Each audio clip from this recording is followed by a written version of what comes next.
Auzubillahiminash-shaytanir-rajim. Bismillahirrahmanirrahim. I am Khurshid Ahmed Mullah, teacher, UPS, Kawari. My dear students and friends, Assalamu alaikum. To all of you, I hope you will be fine at your homes, because everyone knows the epidemic of coronavirus in the whole world. It is necessary to stay at home for the protection of ourselves and also for our families. Now I go straight to my topic. My topic is nutrition in plants, class 7th, subject general science, and my subtopic is photosynthesis, यानी food making process in plants. प्यारे बच्चों, मैं आज आपको photosynthesis के बारे में पढ़ाने जा रहा हूँ कि ये फोटोसिंथेसिस जो है, ये फोटोसिंथेसिस हम किसको कहते हैं। तो ये फोटोसिंथेसिस जो है, इसको दूसरा नाम फूड मेकिंग प्रोसेस भी कहा जाता है, क्योंकि वो गुज़ा जो पौधों के अंदर तैयार हो जाता है। Photosynthesis it is a process that which plants make their food. यानी फोटोसिंथेसिस वो अमल है, वो तरीका है जिस तरीके से, जिस अमल के ज़रिए पौधे अपना गुज़ा तैयार करते हैं।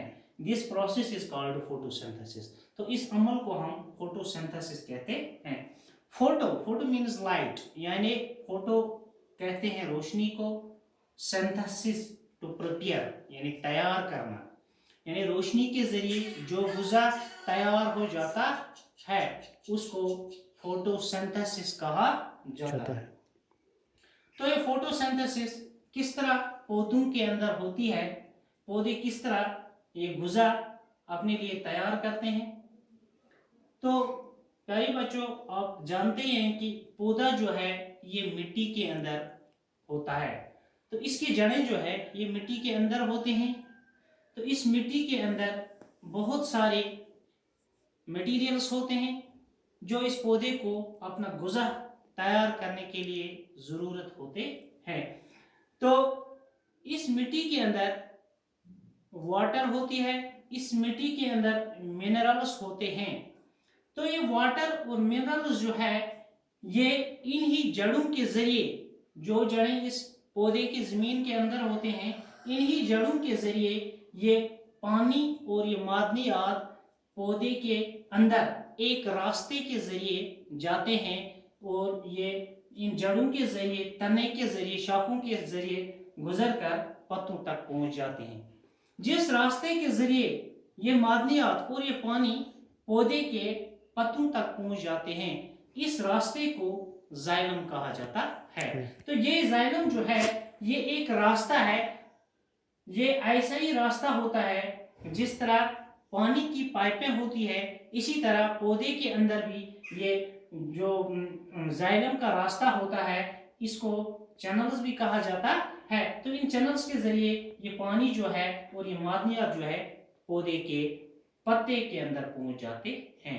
तो पौधे का पत्ता जो है इसको फूड फैक्ट्री ऑफ प्लांट भी कहा जाता है, क्योंकि पौधे का जो गुज़ा है वो इस पत्ते के अंदर ही तैयार हो जाता है।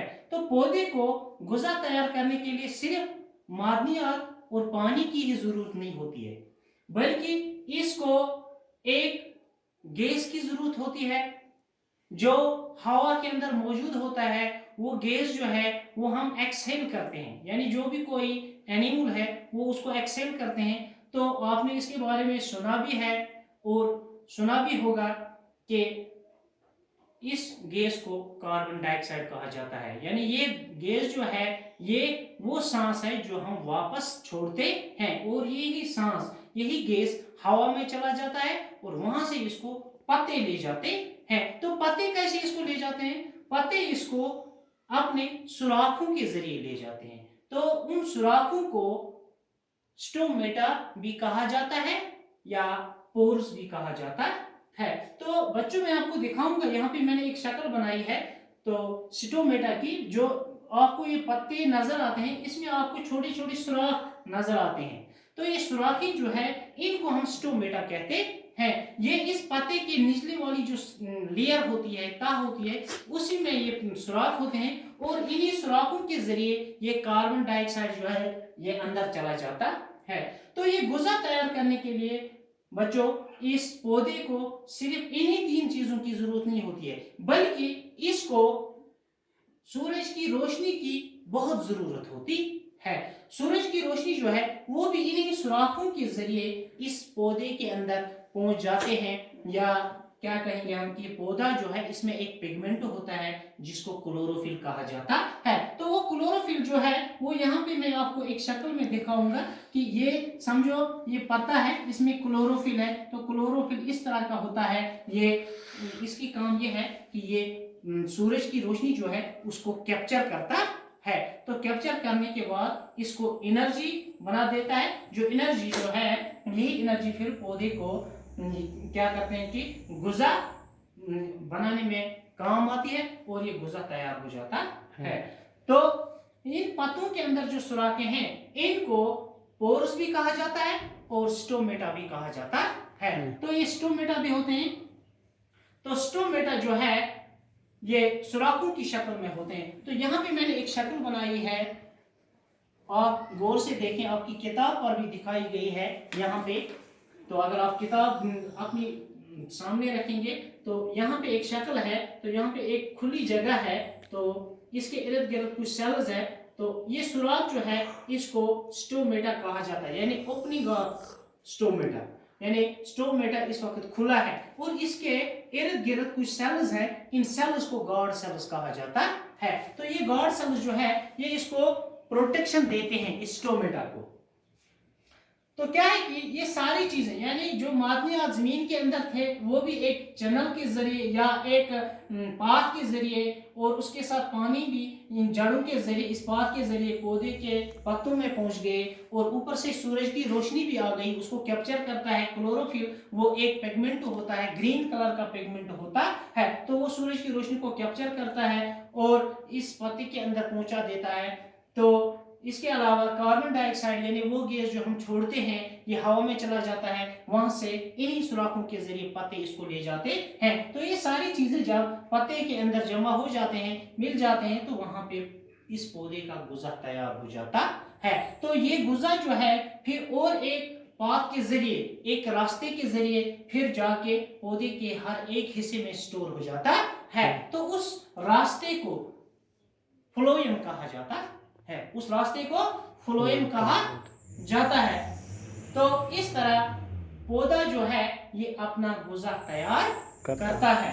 तो ये पौधे के अंदर ये गुजा तैयार हो जाता है और ये इस पौधे के हर एक हिस्से में पहुंच जाता है। तो यहाँ पे मैं और एक बात आपको कहूंगा कि पौधा जो है जिस वक्त पौधे के अंदर फोटोसिंथेसिस होती है, जिस वक्त पौधे के अंदर ये गुजा तैयार हो जाता है, तो उस वक्त एक्सचेंज ऑफ गैसेस भी होता है। यानी एक्सचेंज ऑफ गैस का मतलब है कि इसमें ऑक्सीजन रिलीज हो जाता है इन्हीं सुराखों के जरिए, इन्हीं स्टोमेटास के जरिए ऑक्सीजन रिलीज होता है और कार्बन डाइऑक्साइड अंदर चला जाता है। तो ये ऑक्सीजन जो रिलीज हो जाता है, ये ऑक्सीजन जो बाकी जानदार है उनको सर्वाइव करने के लिए, उनको जिंदा करने रहने के लिए बहुत ही जरूरी है ऑक्सीजन। तो इस पौधे को जिंदा रहने के लिए या अपना गुजा तैयार करने के लिए कार्बन डाइऑक्साइड की जरूरत होती है। तो ये कार्बन डाइऑक्साइड ले जाता है और ऑक्सीजन वापस छोड़ता है। तो वो ऑक्सीजन हम लेते हैं,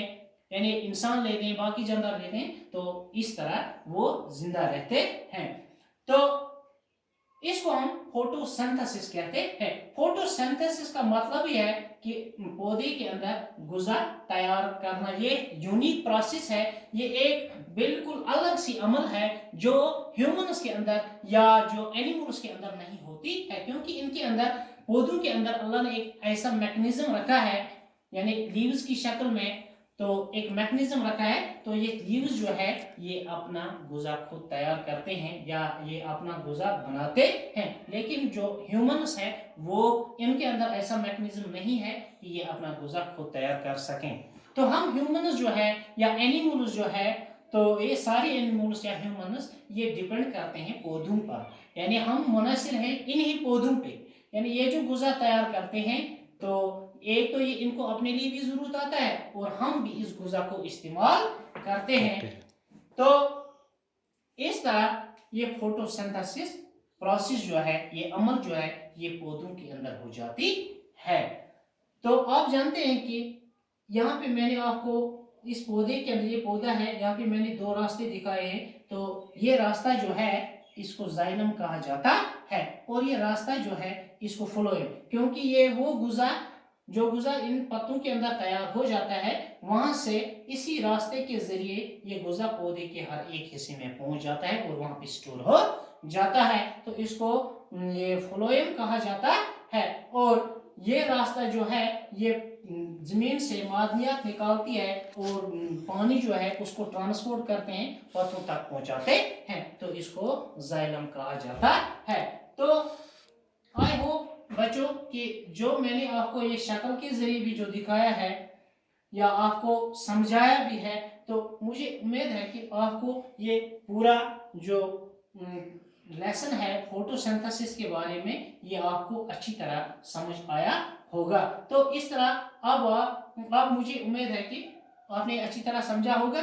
तो वो आप इसको ज़हननशीन करेंगे और अपने किताबों पर भी देख लेंगे, ताकि आपको ये अच्छी तरह ये समझ आ जाएगा। तो बाकी वसलम और अल्लाह हाफिज़।